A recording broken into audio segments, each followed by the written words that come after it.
Hey y'all, just a quick little video. Um, y'all are wanting to be with a person. That's why you're here, right? Um, the biggest block that you have is 100% your own ego. 100%. 100%.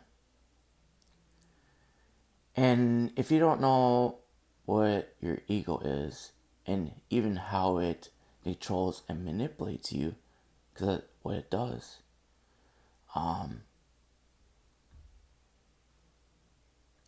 person is going to mirror that back to you. And then you're going to think that they're trying to control and manipulate you because you're doing it to yourself. The reason why you're doing it to yourself because you're trying to do this from ego's perspective. Because in the world that we're in right now, it's highly controlled and manipulated by ego itself. So if you think you're excluded from that, unless you have detached from it, where you're actually being connected to who you really are, which is your essence, you're always going to be controlled outside of you. And that includes your person. They're going to control and manipulate you just to show you how much you are being controlled and manipulated by other outside sources.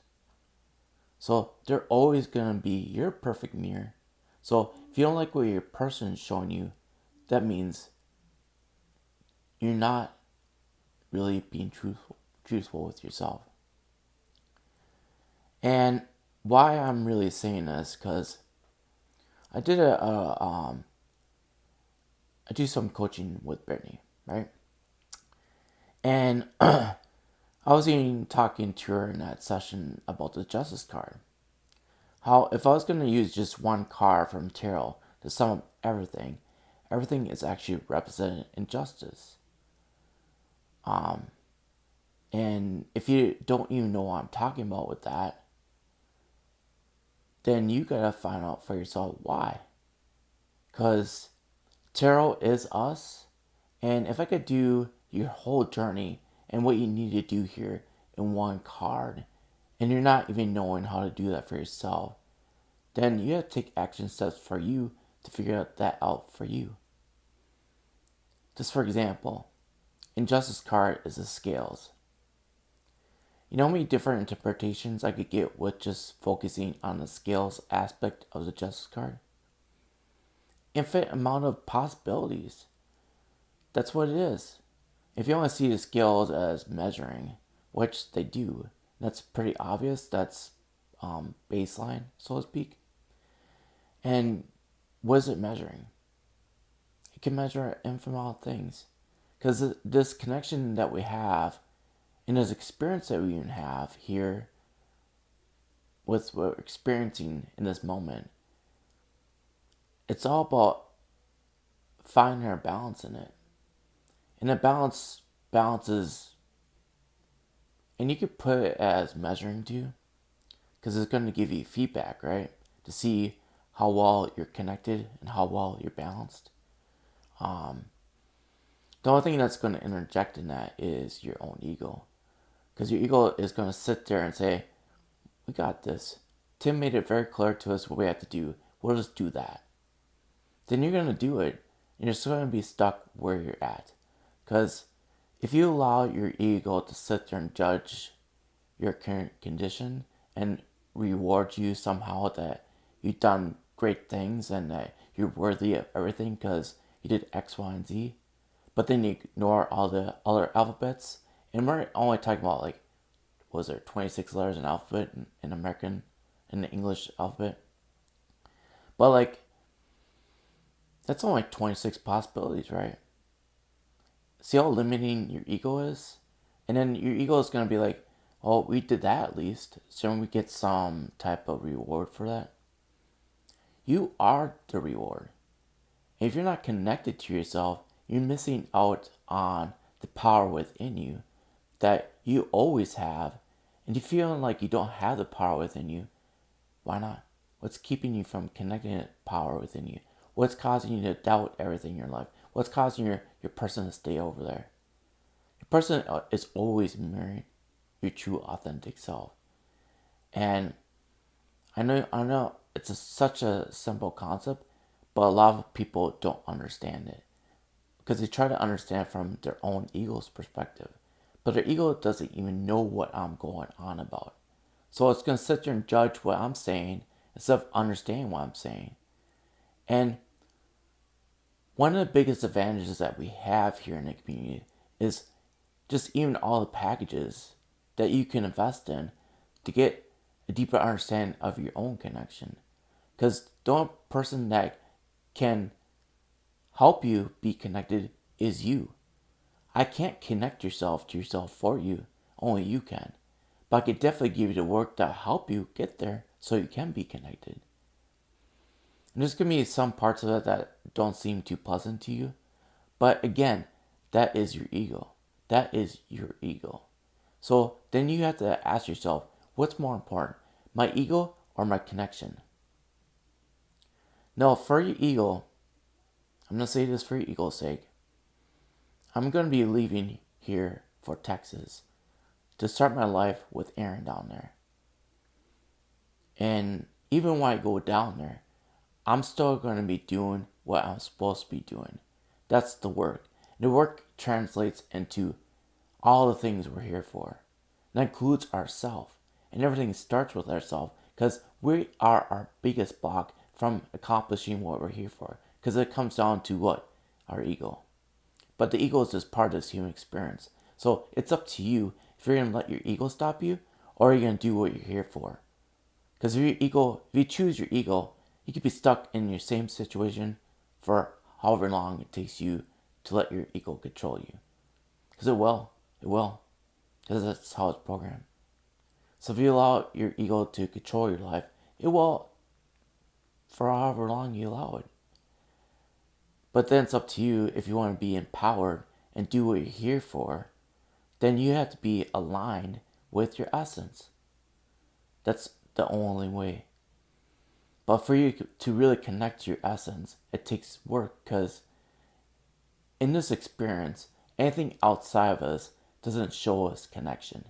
In fact, if anything, it shows us how to be disconnected by all these distractions. But until you are connected, you can't even truly even enjoy those moments. Because all those moments are just going to show you how disconnected you are. And disconnection can show up in many forms. Like if you're out there and you're trying to find a way of enjoying your life, but then someone else pops up in your awareness, so to speak. I don't like to use awareness there because, well, anyways, when it comes up to your attention and yet you're like, have all these excuses, are you going to allow excuses from living your best possible life? And if you answer no, then what are you doing about those excuses? Because all those excuses come from your ego. But if you really are connected to your essence, you always know what you're here for. Then you don't doubt it. The only time they doubt is from your ego. And your ego is always going to interject. It's part of our human experience. Then it's up to you if you're going to allow yourself to stop yourself from living the life that you're meant to live here. Because we are supposed to be the example for people to be able to live the life that they want to. Because anything outside of them is trying to rob them of that. So, are you living the best possible life that you can? If you're not, what action steps are you taking to do that for yourself? We have this community. It's full of opportunities for you to empower yourself with. What are you aligned with that's empowering you? Or are you being distracted by everything else that is actually disempowering you? Because it's distracting you from yourself. Because you almost enjoy being distracted because you're not liking who you are. And then you have to ask yourself a question like, why do I not like who I am? Why don't you like yourself? What is it about yourself that you don't like? That's where you start at. You have to love that part of yourself first. before you can love those parts of yourself that you find easy to love. You have to love those shallow aspects of yourself just as easy and at ease as you do with those things that your ego appears to be the most acceptable part of you. And mind you, I said ego, right? So you're judging yourself. That's a condition. That's what's causing your disconnection, are those conditions. And if you don't know how to understand where you're being disconnected at, that's why I have coaching too. So if you're invested in all those packages and you're so stuck and you're so disconnected, then get some coaching. That's what I'm here for. And mind you, if you wait till I'm in union with Aaron to have proof for yourself, you're going to pay the ultimate price for that. Not me, you are. You are. Because if you take action now, you're taking action for yourself. And if you wait till I'm in union, I could guarantee people are going to see you with their eyes. Then they're going to do it because they see the results for themselves. Because they're on that program where they have to see it to believe it. You're going to pay the price for that, not me. Because what's going to happen is that I'm going to get more busy because people want what I have because they saw it with their eyes. And that's how it rolls. And if you wait till you see proof with your eyes, then you have to pay the price for what your eyes value. And that's going to hit your wallet book. I'm just being honest with you. Because I'm going to be busy and I can't just be booked. I can't be swamped. I'm only one person. And everything I've given you to up to this point is the things that you need to have it. But you don't trust it because you don't see it with your eyes. And if you're waiting to see it for your eyes, you're going to be waiting in line and paying more to wait in line. Because I'm going to be busy. That's how it rolls. I'm not the only one that has experiences. You see other twins in union. You see how busy they are. Do you think it's be different for me? That's your perception, though, not mine. It's just how ego works. So if you're going to let your ego control you, then you're going to ultimately pay the price for it. Well, I love you a lot, and I'll talk to you later. Bye.